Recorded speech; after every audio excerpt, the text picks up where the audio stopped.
Selamat datang kembali sobat, bertemu lagi dengan saya di channel Gila Movie. Kali ini saya akan merangkum sebuah film yang berasal dari Jepang. Sesuai judul dan thumbnail video ini, tentu sangat saya rekomendasikan buat kaum culikiawan yang semoga dapat menginspirasi serta menambah skill kalian. Ya enggak lah, video ini hanya hiburan dan tidak untuk ditiru. Sebelum ke alur filmnya, bagi kalian yang baru ketemu channel ini, silahkan subscribe terlebih dahulu dan nyalakan lonceng notifikasi agar kalian tidak ketinggalan video keren dan menarik lainnya. Di pagi hari yang cerah, kita diperlihatkan Pasutri yang habis senam pagi. Dalam hati, suaminya berkata bahwa istrinya telah mati. Untuk mengetahui apa yang sebenarnya terjadi, scene beralih ke 10 tahun sebelumnya. Diperlihatkan seorang sarjana muda bernama Kitamura diusulkan temannya untuk bekerja di sebuah perusahaan. Setibanya di sana, dia pun kaget karena rupanya tempat itu adalah sebuah pabrik yang memproduksi boneka cinta. Pabrik ini sudah cukup tua dan terkesan tidak layak lagi. Para pekerja di sana pun sudah pada tua-tua, di antaranya yaitu Bibi Tashiro dan perancang boneka bernama Aikawa Kinji. Sebenarnya Kitamura sendiri tidak berminat bekerja di sana, tapi karena dirinya kasihan, di samping itu sangat butuh duit, dia pun terpaksa menerima pekerjaan ini.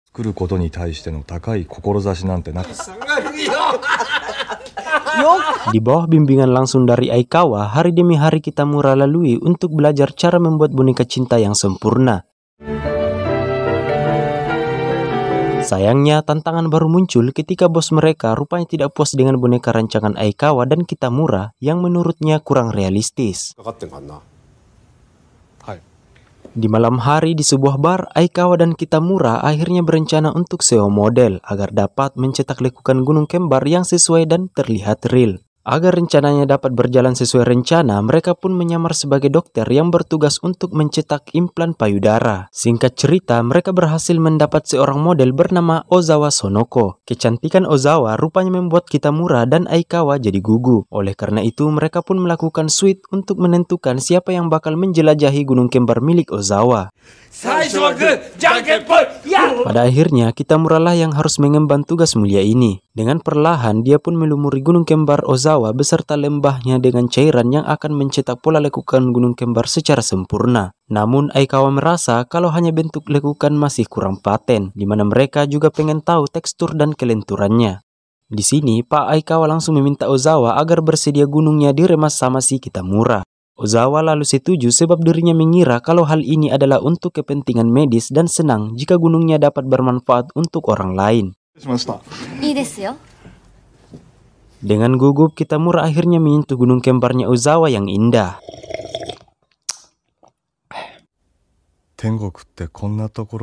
Singkatnya, mereka pun selesai. Dengan buru-buru, Ozawa pamit yang membuat antingnya Ozawa kini ketinggalan di pabrik.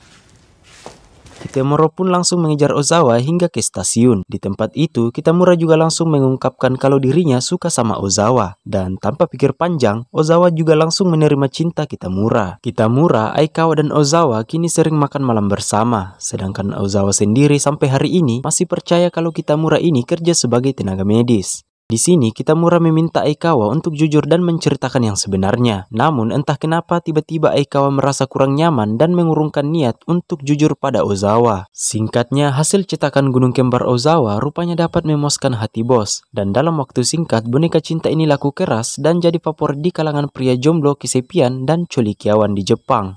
Singkat cerita, Kitamura dan Ozawa pun menikah. Walaupun pada awal pernikahan mereka bahagia, namun kesibukan karena tingginya permintaan pasar boneka cinta membuat Kitamura hampir tidak punya waktu bersama Ozawa. Pas ada waktu, itu pun Kitamura sudah kecapean dan harus ketiduran. Hal ini kemudian berlanjut hingga 4 tahun. Ditambah Pak Aikawa harus lebih cepat menghadap ilahi. Hal ini tentu membuat Kitamura menggantikan posisinya. Meski Kitamura telah didampingi anak baru, rupanya anak baru itu justru membuat masalah baru, di mana penelitian Kitamura dicuri lalu dibocorkan ke perusahaan saingan mereka. Di lain sisi, Ozawa kini makin kesepian, sebab suaminya tambah pusing memikirkan boneka-boneka itu. Hal ini juga membuat hubungan mereka makin renggang.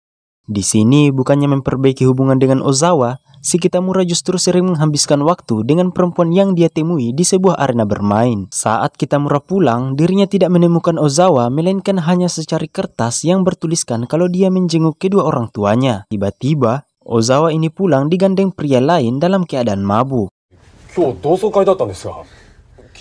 Hal itu kemudian membuat mereka berdua pun saling duduk dan masing-masing saling jujur. Kitamura kemudian cerita jujur kalau dia sebenarnya tukang boneka cinta dan kemarin sudah hilaf selingkuh sama wanita yang ia temui di arena bermain. Hal serupa juga dilakukan Ozawa yang mengaku kalau dirinya kesepian dan selingkuh hingga digenjot selingkuhannya. Selain perselingkuhan, ternyata masih ada hal lain yang disembunyikan Ozawa, di mana Ozawa rupanya mengidap kanker lambung. Sebenarnya dia mau cerita ke Kitamura, namun si Kitamura terlalu sibuk sehingga dia mengurungkan niat dan memilih mengurus diri sendiri. Di sini Kitamura memilih banyak menghabiskan waktu bersama Ozawa di rumah sakit. Kitamura ingin membangun kembali rumah tangga mereka yang telah di ujung tanduk, sebab Ozawa berniat cerai dari Kitamura karena merasa hanya akan jadi beban buat suaminya itu. Dampak dari kankernya juga membuat Ozawa tidak dapat mengandung lagi. Kitamura sendiri tidak peduli hal itu karena yang terpenting adalah kesehatan istrinya.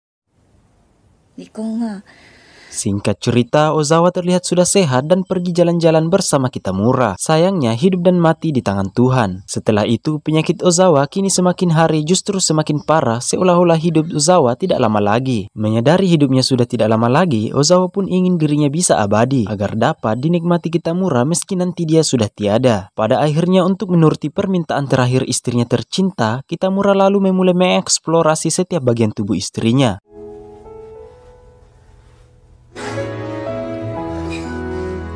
Dia pun ingat-ingat lekuk tubuhnya Ozawa dari berbagai bagian sambil membuat bonekanya di pabriknya dia. Hari demi hari Kitamura lalui hingga semakin berat rasanya bagi Kitamura untuk melepas Ozawa yang kini telah meninggalkannya.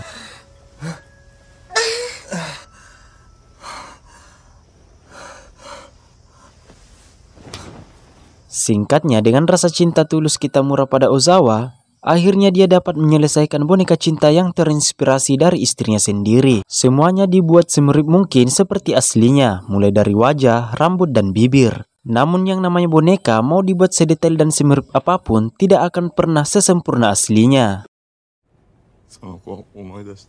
Sesuai nama istrinya, boneka buatan Kitamura ini dinamakan Sonoko. Boneka ini kemudian dijual online secara terbatas. Karena bentuknya bagus dan terlihat realistis, produk ini kemudian laku keras di marketplace kurang dari semenit saja. Hal itu membuat teman-teman Kitamura pun langsung berpesta. Kitamura pun menyadari kalau Ozawa Sonoko adalah istri yang luar biasa dan film pun selesai. Terima kasih telah menonton. Jangan lupa dukung channel ini dengan cara subscribe dan nyalakan lonceng notifikasi agar kalian tidak ketinggalan video keren dan menarik lainnya. Sampai jumpa di video selanjutnya.